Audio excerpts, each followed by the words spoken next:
la perspective africaine.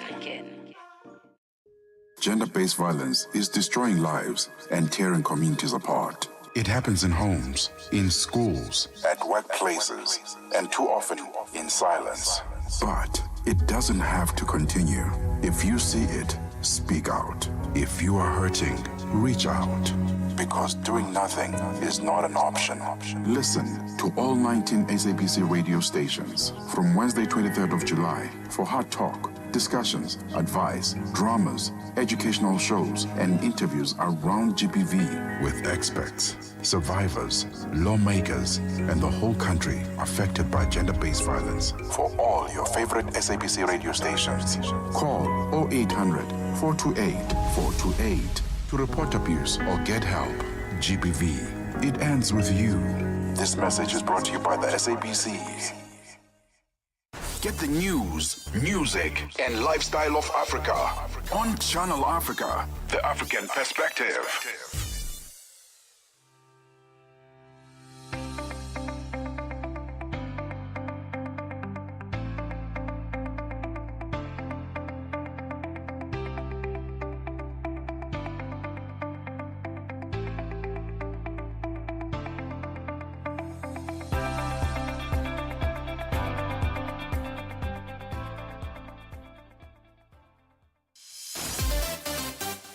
Tsepiso Makwetla winds it down on Africa World Hour, 9 to 10 p.m.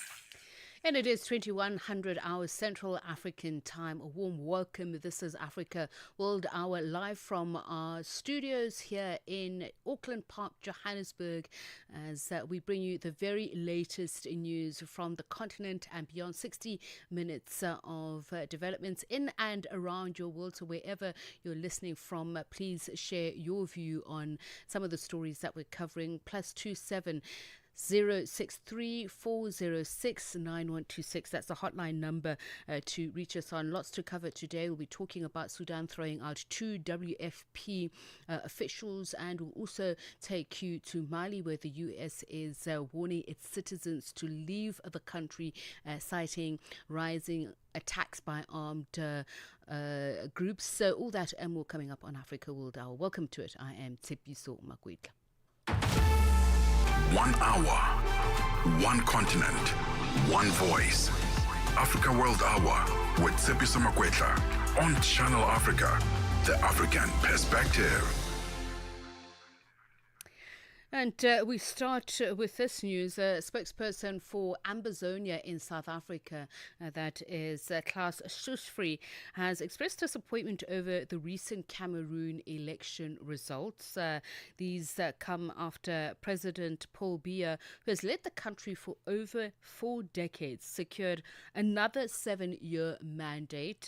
Following the announcement on Monday, there has been clashes between security forces and opposition supporters who allege voter intimidation and rigging, which the government has since dismissed. Schuschfrey has come out to explain the current political atmosphere in the country.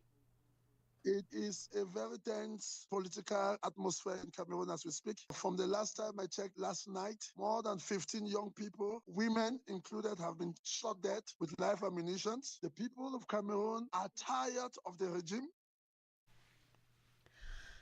And the U.S. Embassy in Mali urging all American citizens to leave the country immediately, warning of rising terror threats and a worsening fuel crisis caused by jihadi blockades. Mali has been experiencing a fuel crisis for weeks now, caused by armed groups blocking routes used by fuel tankers, particularly affecting Bamako. The country suspended schools and universities nationwide last week due to the severe fuel scarcity. Tuto Ngobeni reports. The embassy announced last Friday that non-essential diplomatic staff and their families would leave Mali amid the worsening fuel shortage and growing security concerns. It said it could not provide routine or emergency consular services outside Bamako and noted a travel advisory for Mali remains in effect. The warning also urged travelers to Mali to contact the embassy in case of an emergency. The embassy urged Americans to avoid demonstrations and roadblocks, remain vigilant, keep a low profile, stay aware of the surroundings, maintain communication and accessible travel documents. The British government says an Ethiopian asylum seeker who was mistakenly released from prison last week has been deported to his home country. Hadush Kabatu, who arrived in the UK illegally, was found after a 2-day manhunt. The BBC's Henri Zefman has those details. Hadush Kabatu became, I think it's fair to say, pretty notorious because he was living in a hotel east of London at the time that he committed these offences, for which he was later convicted, sexually assaulting a 14-year-old girl and also a woman. But then it also became especially high profile just in the last few days, because on Friday he was accidentally released from prison. The Metropolitan Police eventually rearrested him on Sunday, and I think the government will be very pleased with how quickly they've managed to get him out of the country. Moving now to Central Africa, where Sudan's foreign ministry has ordered 2 senior officials from the UN's World Food Programme to leave the country within 72 hours. The ministry says it has summoned the WFP country director, Laurent Bukera, and informed him of the decision to expel him and the operations officer, Samantha Katraj. The BBC's Richard Kagu has the details. No reason was given for the expulsions, though the ministry said the move would not affect the WFP's operations in Sudan. The agency and senior UN officials have protested the decision, saying they're engaging with Sudanese authorities to resolve the matter. The UN warns the move could disrupt provision of life-saving aid to millions of people facing extreme hunger and starvation. Sudan's army-backed government has previously accused aid groups of breaking local laws and releasing misleading reports on famine conditions. The expulsions come days after the paramilitary Rapid Support Forces fighting the National Army captured the city of El Fasher in Darfur. And finally, South Africa's Deputy Minister of Justice and Constitutional Development, Andrew Snell, has called on the Human Rights Commission to continue to ensure that the rights of people are not violated in any way. Nell was speaking at the 30-year celebration of the Human Rights Commission in Johannesburg. He says the Commission has played a major role in addressing some of the human rights issues and unconstitutional conduct in the country. Nell says the Chapter 9 institution remains very crucial and that it must be supported. For 3 decades, the South African Human Rights Commission has been more than a watchdog. It's been an institutional expression of that very commitment, a conscience, a catalyst, and a companion to our Constitution, helping transform rights from paper into daily realities. Its investigations spanning racial discrimination, service denial, violence in schools, have made human dignity tangible for many of the most vulnerable. Africa, voici Abedi. Oui, c'est moi. Abedi est un passionné de musique dans l'âme. Il a un goût pour toutes sortes de musique et passe ses journées à écouter Channel Africa. J'aime beaucoup la musique africaine. Ok. Devinez quoi? Channel Africa veut aider Abedi et les mélomanes du monde entier à découvrir encore plus de musique incroyable. C'est pourquoi Channel Africa appelle les artistes africains à soumettre leur musique. Chers artistes, n'oubliez pas de nous fournir toutes vos informations pertinentes à l'email adresse musique@channelafrica.co.za. Les soumissions sont votre chance d'être entendues, mais elles ne garantissent pas une playlist. Toutes les soumissions seront soigneusement examinées pour voir si elles répondent aux exigences de notre station. Channel Africa, la perspective africaine. Gender-based violence is destroying lives and tearing communities apart. It happens in homes, in schools, at workplaces, and too often in silence. But it doesn't have to continue. If you see it, speak out. If you are hurting, reach out. Because doing nothing is not an option. Listen to all 19 SABC radio stations from Wednesday, 23rd of July for Hard Talk, discussions, advice, dramas, educational shows, and interviews around GBV with experts, survivors, lawmakers, and the whole country affected by gender-based violence. For all your favorite SABC radio stations, call 0800 428 428 to report abuse or get help. GBV, it ends with you. This message is brought to you by the SABC. 1 hour, one continent, one voice. Africa World Hour with Tsepiso Makwetla on Channel Africa, the African perspective. At 9 minutes past 9, let's take you now to East Africa, where we saw voters casting their ballots. And in the biggest city, Dar es Salaam, as the main challengers of President Samia Suluhu Hassan were jailed or barred from running, the government and police made repeated calls that protests would not be tolerated and station tanks around the commercial capital to prevent any unrest. This is what our correspondent in Nairobi, Daniel Ominde, reported as he took a closer look at why this vote matters beyond Tanzania. As much as Tanzania's election is happening across the border, millions of Kenyans are actively following the vote and weighing in both online and offline. Today, both the Standard and the Daily Nation, the leading papers in the country, led with a story. The Standard headlined Samia versus Suluhu, suggesting President Samia Hassan faces little competition, while the Daily Nation declared Samia eyes history as Tanzania votes, highlighting her bid to become the country's first elected female president. About 37 million Tanzanians are voting in a race widely expected to hand Samia victory. Questions linger over fairness, transparency, and integrity of the process.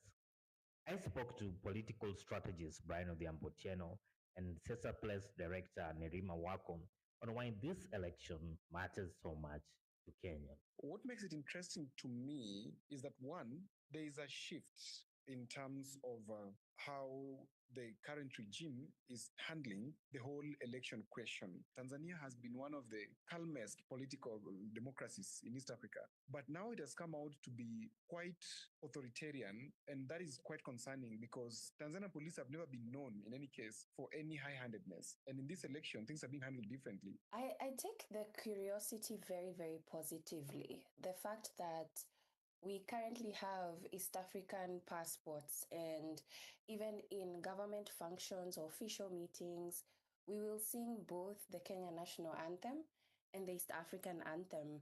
So this is something that we have been educated, especially people who deal with young people, that the East African community is one.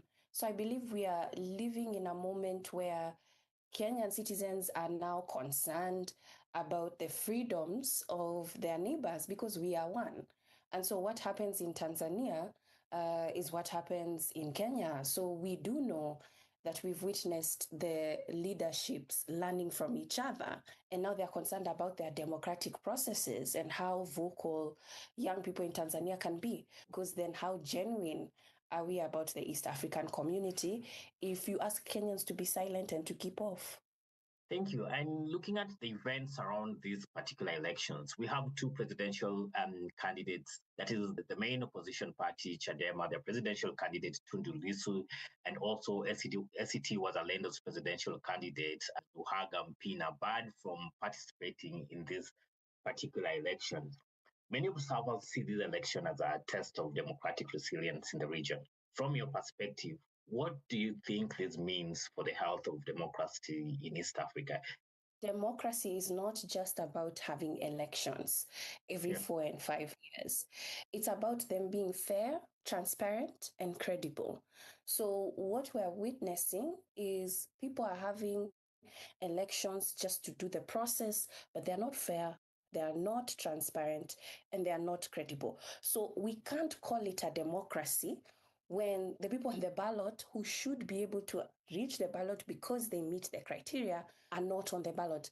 It's already a sham election. It's not fair, it's not credible, it's not transparent.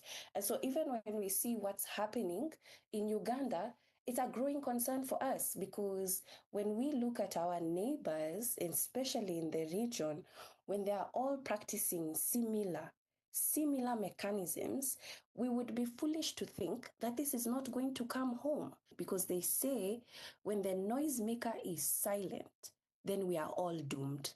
Your organization, Siasa Place, has often highlighted the role of young people in shaping democratic futures. What lessons do you think Kenyan youth and even the civil society in general can draw from how Tanzanian citizens are responding to their current political restrictions and electoral environment. Kenyan youth can definitely learn resilience, that Kenyans can really learn from the adaptability because they are organizing or encouraging each other, young people in Uganda and Tanzania, without having fair access to the internet, or certain platforms have been shut down, but still their resilience continues. I think what we will witness is more solidarity. As Tanzanian votes, interest from across the border speaks to something deeper, a shared concern for democracy, civic participation, and the future of politics in the region. For many Kenyans, it is a reminder that the story of East Africa's democracy is still being written, one election at a time. Daniel Ominde for Channel Africa in Nairobi. That there is our correspondent in Nairobi, Daniel Ominde. And we move on now. We speak to Daniel Ominde now about the very latest on what is happening in Tanzania. We'll get Daniel on the line in just a moment. 1 hour, one continent, one voice. Africa World Hour with Tsepiso Makwetla on Channel Africa, the African perspective.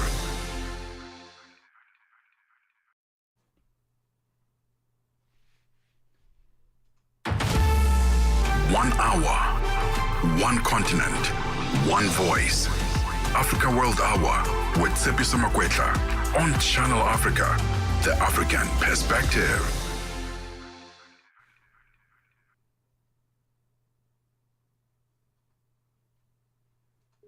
Gender-based violence is destroying lives and tearing communities apart. It happens in homes, in schools, at workplaces, and too often in silence. But it doesn't have to continue. If you see it, speak out. If you are hurting, reach out. Because doing nothing is not an option. Listen to all 19 SABC radio stations from Wednesday, 23rd of July for Hard Talk, discussions, advice, dramas, educational shows, and interviews around GBV with experts, survivors, lawmakers, and the whole country affected by gender-based violence. For all your favorite SABC radio stations, call 0800 428 428 to report abuse or get help. GBV, it ends with you. This message is brought to you by the SABC. 1 hour, one continent, one voice. Africa World Hour with Tsepiso Makwetla on Channel Africa, the African perspective. All right, let's go back to Channel Africa's correspondent Daniel Ominde, who is in Kenya, to speak about what is happening now in Tanzania. A very good evening to you, Daniel. What's the latest that you can report to us? Well, good evening.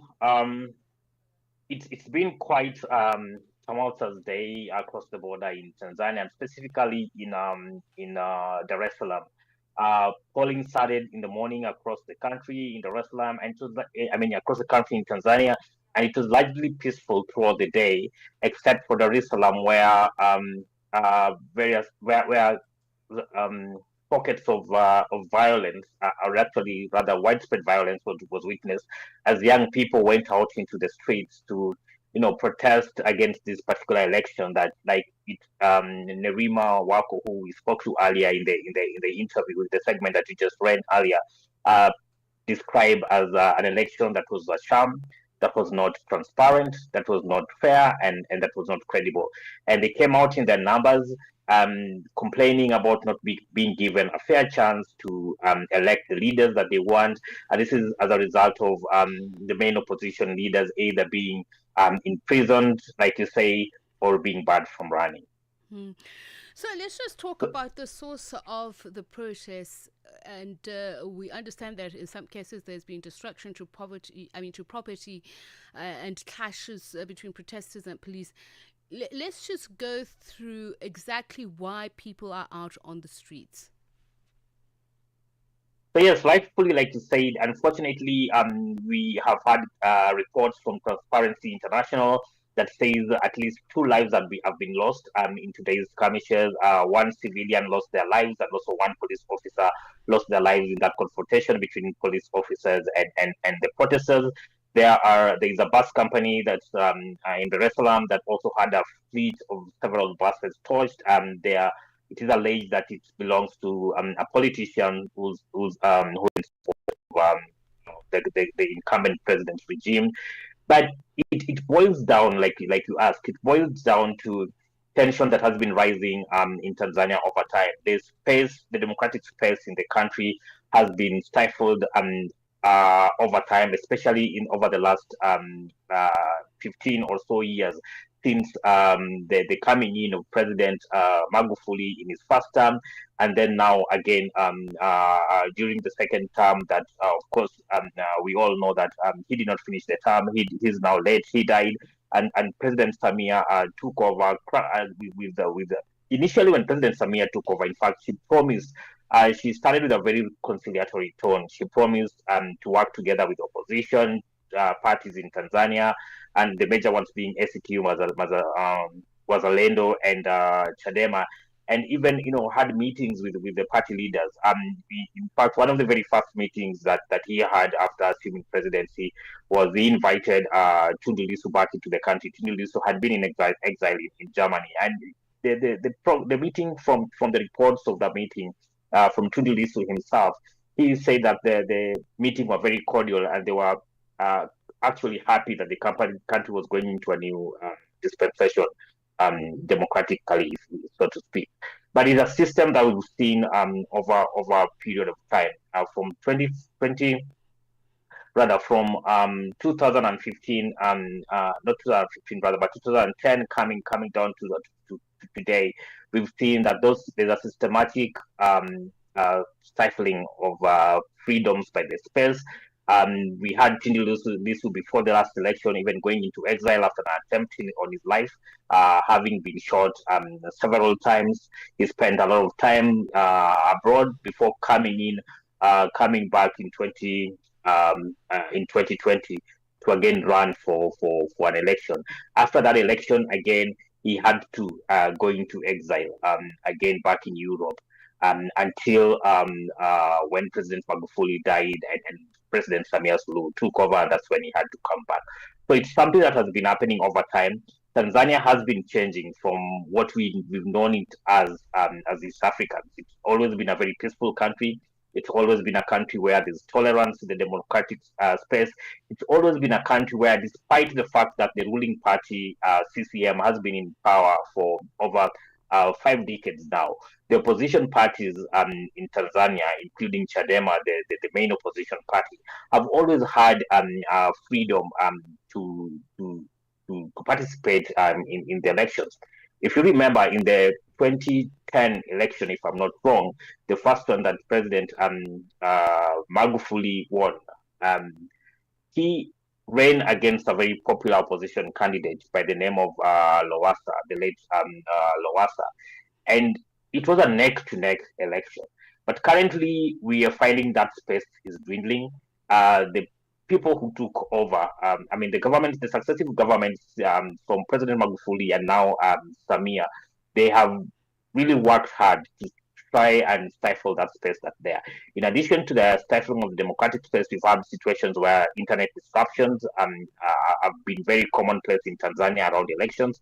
We saw them in the 2020 elections, and we're also witnessing right now in the 2025 election, problems with connectivity in the country being reported, and generally the harassment using the police and military infrastructure to harass opponents. And let's just talk about the throttling of internet space. Is that something that is sinister in nature, is it intentional to keep, information and conversation limited? Well, the deployment of that measure is quite likely a double-edged sword, if I may call it so. On one hand, it is meant to control the flow of information both into and out of the country. Right now, we are seeing a situation where media houses cannot reach their correspondents. International media houses who are going to broadcast what's happening in Tanzania to the outside world cannot easily reach their correspondents in Tanzania, and sort of like bringing in sort of a dark cloud or darkness. And it's often said that democracy dies in darkness when the whole world doesn't understand, cannot get to blow by blow information of what's happening in the country. On the other hand, the internet has always been used as a tool for where protesters use it for rallying themselves to go out and demonstrate.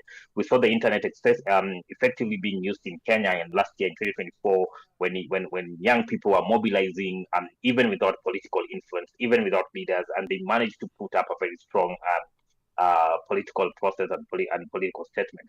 It's the same that feared in across many countries. We've seen this stifling of the internet in so many countries in Africa. It has happened across the border here in Uganda. It has happened right now. It's also happening in Cameroon. In fact, in Cameroon, it's been happening a long time with the francophone, anglophone Cameroon crisis. So this is a system that's being adopted by many countries across the continent to just try and control what information goes out, but also disabling the populace from being able to organize and engage in mass protests.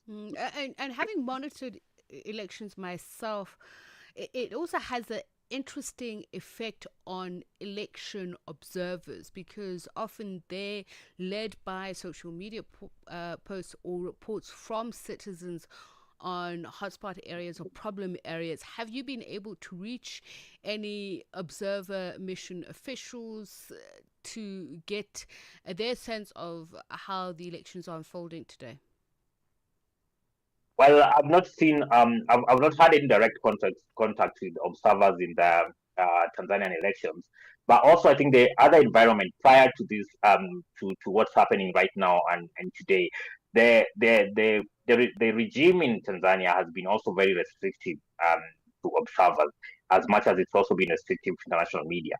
Most international media outlets are not broadcasting in live from Tanzania. A lot of them are stationed here in Kenya and broadcasting from Kenya instead of Tanzania. But we're also seeing a situation where even election observers were barred from going into Tanzania to carry out their duties. So it was very a selective approval process for observers, and most observer missions from the West and even from organizations in the continent that are seen to be very critical of authoritarian governments were not allowed permissions to go and observe this particular election. All right. Daniel Omuda, thank you very much. Our correspondent who speaks to us in Nairobi brings the time to 27 minutes past 9. Well, that's the situation in Tanzania as the country goes to the polls. Este é o Caleidoscópio de Canal África, com Remo Samo e João Yabalá.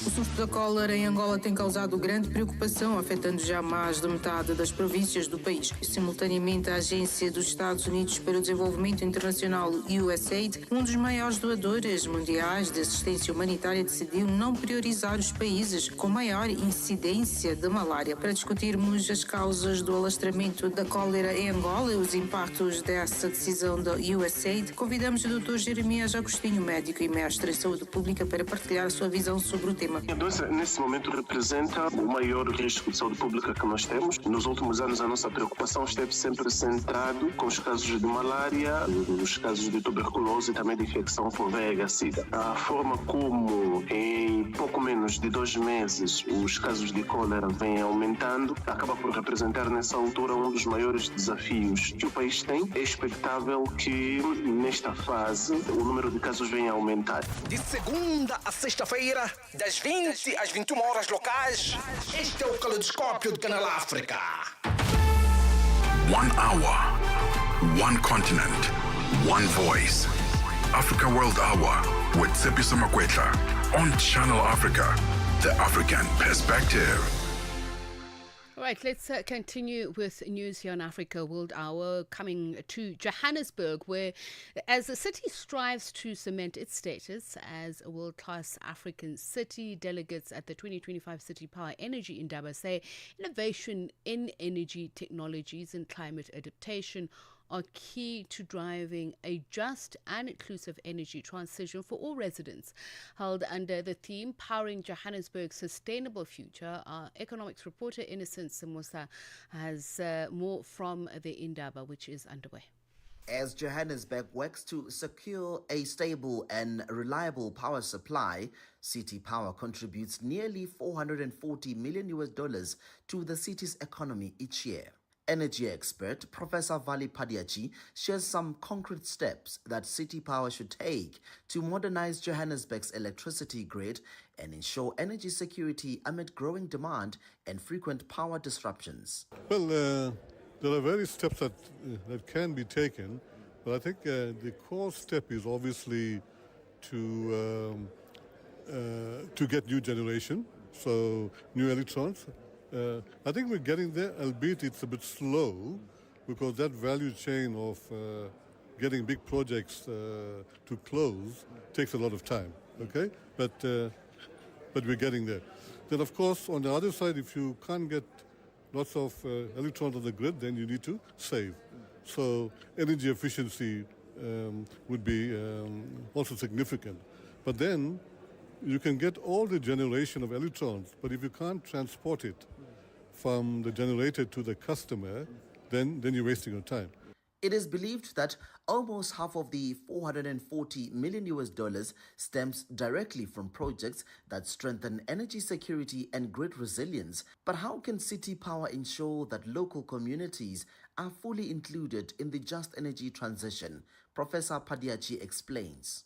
I'm glad you asked that question, because all of these initiatives I'm talking about would involve collaboration with the community. And from my experience, if you do not bring the community into the project value chain, then those projects don't succeed. Meanwhile, Bertha Dlamini, founding president of African Women in Energy and Power, emphasizes that the continent has the duty to educate communities on the just energy transition. The whole continent has a responsibility to educate communities on the meaning of a just energy transition. Not only the just element which talks about inclusion and equity, but the transition into clean, accessible and affordable energy, the construct of the value chain so that communities, number one, are able to advocate for the projects that are beneficial for their environment. Now, that's number one. Number two, communities are able to identify opportunities for citizens within their jurisdictions. Bertha added that communities play a crucial role in shaping how just energy policies are developed. In addition, as countries design just energy transition policies, communities play a pivotal role in directing how those policies are designed so that as communities, they are not left behind the economic opportunities that are brought about. For Channel Africa News, I'm Innocent Samos in Johannesburg. And let's take you to the Middle East now, where at least 104 Palestinians have been killed in a wave of Israeli strikes in Gaza. The Israeli military said it struck dozens of terror targets and terrorists in response to violations by Hamas of the U.S. brokered ceasefire deal. Israel's defense minister accused Hamas of an attack in Gaza that killed an Israeli soldier and of breaching the terms on returning deceased hostage bodies. Hamas said it had no connection to the attack and that Israel was lying to undermine the deal. Meanwhile, U.S. President Donald Trump maintained nothing would jeopardize the ceasefire, but added that Israel should hit back when its soldiers are targeted. We're now joined by Dr. Ahmed Jazbai, a political commentator on Afro-Middle East matters from the University of South Africa. A very good evening to you, Dr. Jazbai. Thank you so much for speaking to us. Good evening, Tsepiso. Good evening to listeners. What do you make of this latest wave of deadly attacks on Gaza? The ceasefire agreement that was signed earlier this month merely transitioned from a full-blown genocide to what Ilan Papp referred to many years as an incremental genocide. So it's merely a slow form of genocide that we have returned to. Regarding the most recent incidents of yesterday, Hamas has denied responsibility for any attack on Israeli soldiers. We do know that last week there was an incident where 2 soldiers were killed, and it was later found out, and Americans have agreed with this assessment, that an Israeli military bulldozer ran over an unexploded ordnance. We do know that there's 30,000 pounds of unexploded ordnance all over Gaza. So right now, Hamas has denied responsibility. Israel is looking for any opportunity to return to full-scale war, given that 82% of Israelis supported the war in Gaza. But it appears that American pressure is stopping a full-blown return to war, despite, yesterday 104 being killed and about 200 being killed in the past month since the war supposedly has ended. So we are still in a state of war, a de facto state of war, in my opinion. But it appears that American pressure is forcing Israel's hand to return to the ceasefire earlier today. It's interesting when you say we are still in a state of war, Dr. Jazbai, where many commentators have been very critical of using the term war, saying that there is a disproportionate use of power from Israel to Gaza, and the fact that we're not talking about equals.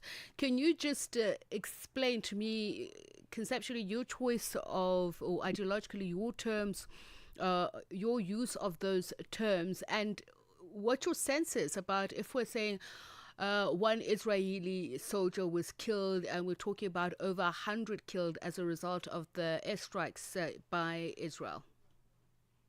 Yeah, very, very simply, I argue that Palestine has been in a paradigm of war since the Nakba of 1940, Nakba being the catastrophe. So a state of war has not ended. It has been going on for the last 77 years, 78 years.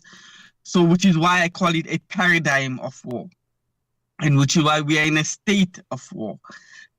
Palestine has always been in a state of war, despite there being unequals. You have the fourth largest and most powerful army in the world, and compared to Palestinians in Gaza, in the West Bank, East Jerusalem, which have, basic weapons, homemade weapons, some AK-47s and so on, and they have repurposed a lot of, unexploded weaponry and ordnance from the Israeli war. So it is a power imbalance, but nonetheless, there's a paradigm of war that has been going on. Okay. And Israeli anti-Zionist Jewish scholar Ilan Papp, as I mentioned earlier, referred to this as an incremental genocide. So we've been through a full-blown genocide for the past 2 years, and now we've returned to a state of an incremental genocide.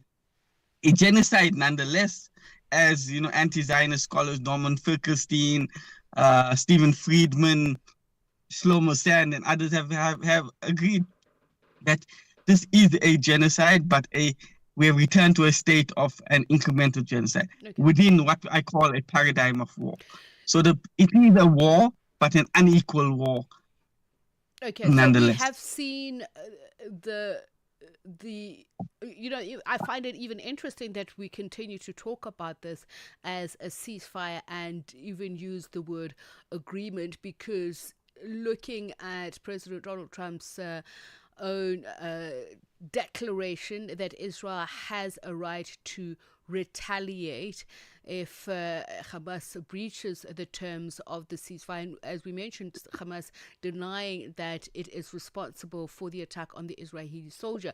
Can we really talk about a ceasefire given the fact that the attacks have not ended? And you know, the United States that should be brokering peace does not seem like it is offering equal grace on both sides. Tsepiso, you know, this is a continuation of war by other means. This is a ceasefire, and it's always been like this. You know, it is the same situation in Lebanon.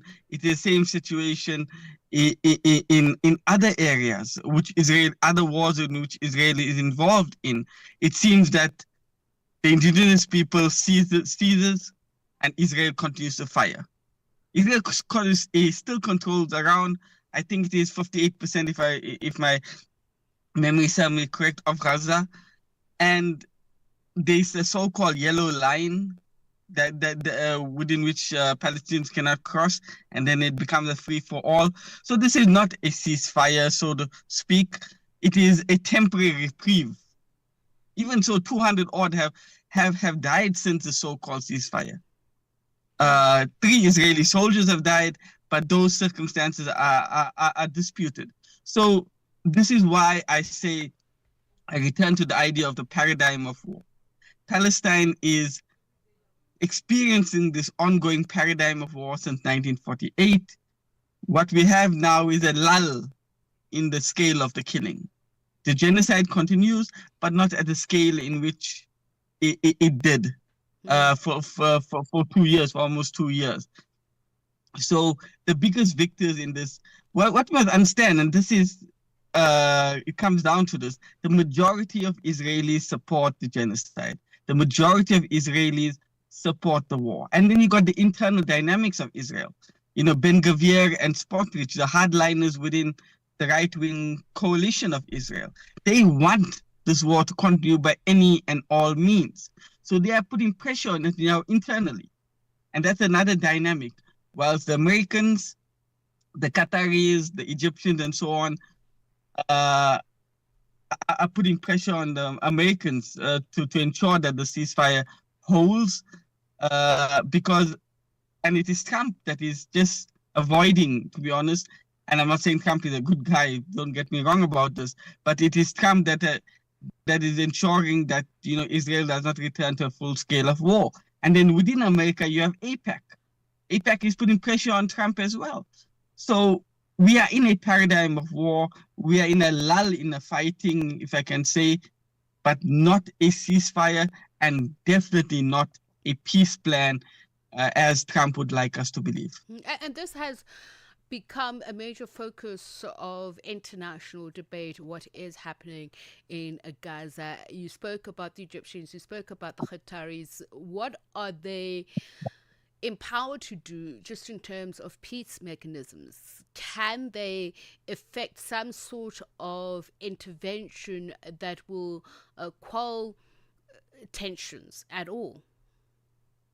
You know, the Qataris and the Gulf Arab nations had 2 years to invoke the leverage that they had. The only reason, and I would say that the only reason there is a ceasefire is because of the attack on Qatar in early September. And this really spooked the Qataris, the Emiratis, the Saudis, the Egyptians, because if Qatar, a major non-NATO US ally, could be attacked, you know, who's next? I mean, we know Jordan and Egypt are not really strong countries and unable to stand up to Israel, and that really spooked them. So they used that leverage to stop the genocide in Gaza. They could have used leverage that they had. Remember, the Qataris have given Trump a $400 million plane, another $1 trillion worth of investment. So did the Emiratis, so did the Saudis as well. So, but they only used that leverage when their thrones were in jeopardy. So the Qataris host Hamas, and I believe that Palestinians to some extent are grateful for that. But it's clear that it's only when their thrones were at jeopardy that they decide to invoke the leverage. They didn't invoke that leverage when they really could. And the same applies for much of the other Gulf Arab countries. You know, they worried about themselves first as opposed to the Palestinians. So it appears largely, and I believe Hamas understands this, that they are on their own. The Palestinians as a whole are on their own. And in the long term, Palestinians are on their own, and the Qataris and so on will only invoke leverage that they have for a ceasefire when their interests and their thrones are affected. So this continued bombardment of Gaza, albeit, as you say, at a lessened rate, what does Israel have to gain out of it while posturing that it is actually in talks about a cessation of hostilities? Is it to weaken Hamas? Can it technically weaken Hamas if Hamas is resolute that the scales are obviously tipped against them, that they're not responsible for these attacks, and that they are keeping to the terms of the deal? I think it comes down to internally within Israeli society. I've mentioned this, that 82%, and this is a statistic that is from Haaretz. Haaretz is a so-called liberal Israeli newspaper, English language newspaper, and 82% of Israelis supported the genocide in Gaza. And now remember that the ruling coalition is baying for blood. Ben-Gvir's party, who is the the finance minister and a de facto governor of the occupied West Bank, Ben-Gvir, who's the state security minister, and the other right-wingers within the Israeli parliament are baying for blood. Their supporters are baying for blood. They want this to continue. So these continued attacks at a slower scale and pace are meant to satisfy that part of Israeli society.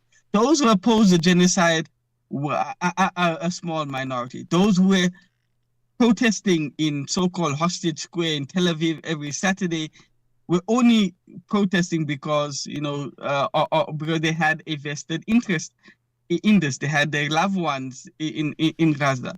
Now they appear to be supporting the war. So internally within Israeli society, they want no Palestinians. They want the maximum amount of land with the most minimum amount of Palestinians. They want the so-called Greater Israel Project, which encompasses all of historic Palestine, parts of Jordan, Egypt, Saudi Arabia, Syria, Lebanon, Iraq, as well as parts of Iran. This is what they want. Ultimate goal is the Greater Israel Project. The majority of Israelis support this Greater Israel Project. And these continued attacks on Gaza are meant to some extent satisfy that portion, to that majority of Israeli society that says that, we want this Greater Israel Project. So Netanyahu is saying, we haven't forgotten about this. That remains the ultimate goal, the Greater Israel. We must understand that Israel is a very small country in terms of size. It can fit in the Kruger National Park 4 times. That's how small it is. And it needs extra space or extra land, which is why they want to continue on this path of the Greater Israel Project. Lebanon is neutralized. Syria is neutralized, even under the new leadership. Iraq is neutralized. Iran is strong but wounded. We know Jordan, the less said, the better. It's a very weak country. Egypt has a strong military, but it's unlikely to be able to withstand an Israeli assault. So it is about the internal dynamics as well as the Greater Israel Project. And finally, just the invocation of the word apartheid in relation to the Palestinian experience, given its the bombardment by Israel. What is the impact of that on the global narrative, particularly on the legitimacy of the solidarity movements like South Africa that support the Palestinians in Gaza? I think this, the apartheid slur, as I like to call it, is something that, we understand that Israel does not use apartheid in the way South Africa used it. There's no form of petty apartheid like the Mixed Marriages Act and and other sort of acts as this. These are more institutional and systemic forms of apartheid. They have their uses in terms of certain arguments and to convince people that what we experience in Palestine is a form of apartheid. But I've always argued that Israel is willing to live with that label of apartheid because its goal is genocide. Its goal is ethnic cleansing. So to refer to apartheid was a serious crime in South Africa, but ethnic cleansing and wide-scale ethnic cleansing and genocide was not part of the agenda. Well, at least not at that particular time. But for Israel, it's about ethnic cleansing and genocide. So the solidarity, it has certain uses in order to get people to understand part of the nature of oppression, but the real problem here is settler colonialism, Zionist settler colonialism, and what Shlomo Sand referred to as the elimination, or rather the logic of elimination. In South African apartheid, there was no logic of elimination.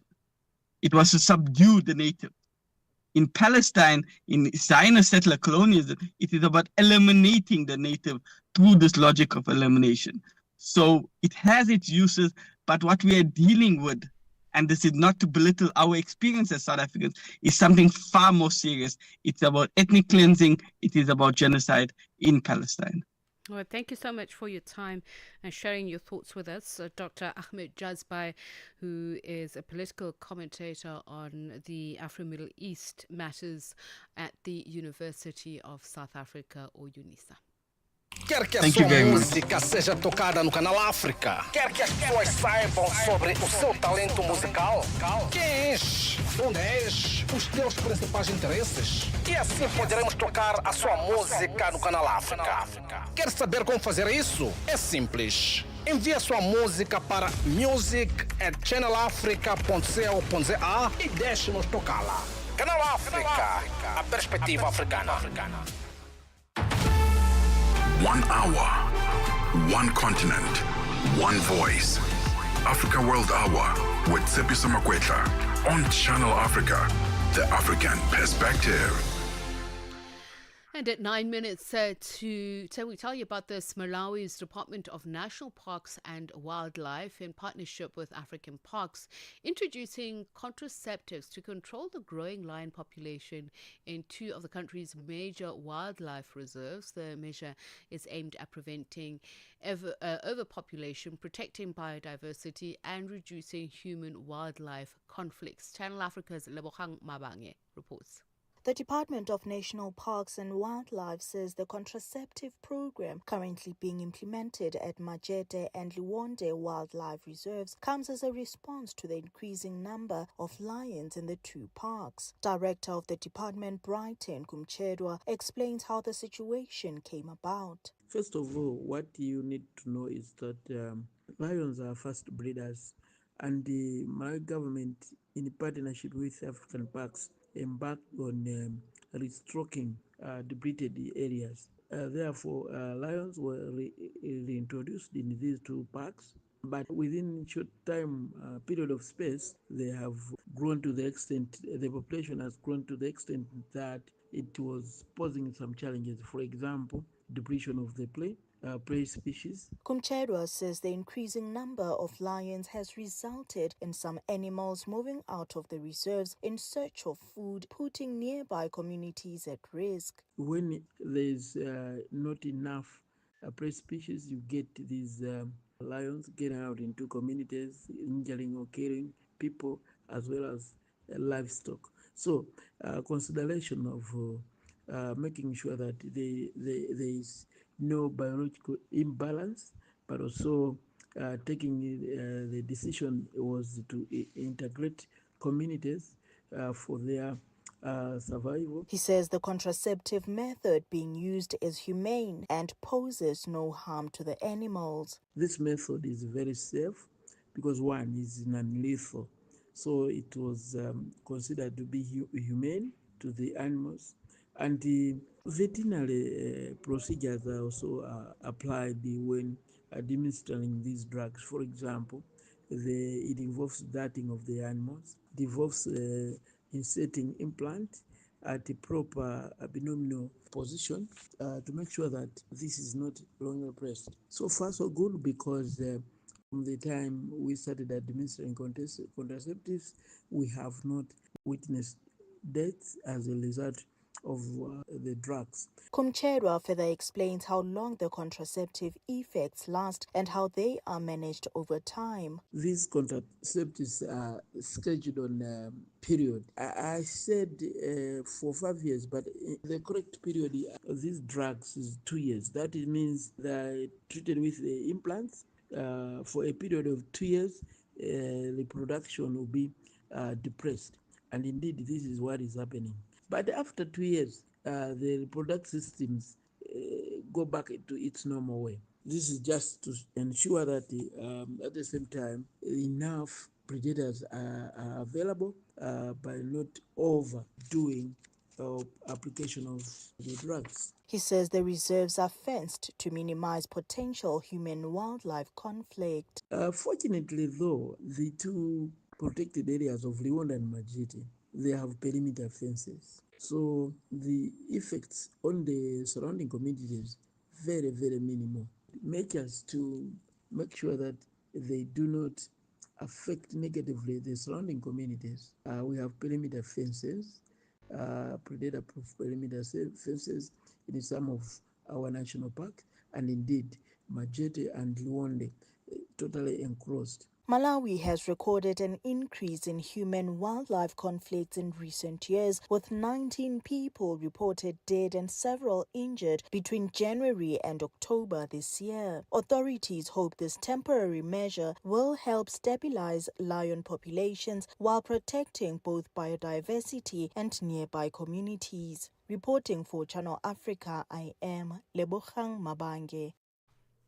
And that brings the time to 5 minutes before 10. Let's find out now what's coming up on African Diaries with Sheila Ndukumana. It's a rainy day in Jozi. Ma'am, and I'm not favoring it. It's so strange. And we know it's a rainy season. Yeah. But you kind of look at this weather and they be like, okay, spring, summer, everything. What is happening? It's everything. I say we're having all these seasons in 2 hours.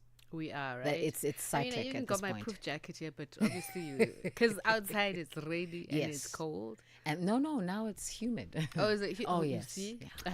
It's just like that. Listen, just like the ups and downs and the swings that we're talking about in the weather, we're talking all things relationships. Now, we know that relationships can blow hot and cold. Ma'am, hot and cold. And sometimes the problem is not the partner, the problem is you.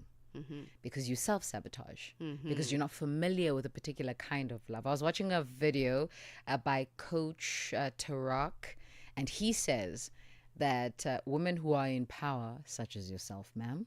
Am I? Yes, ma'am. Thank you, I received.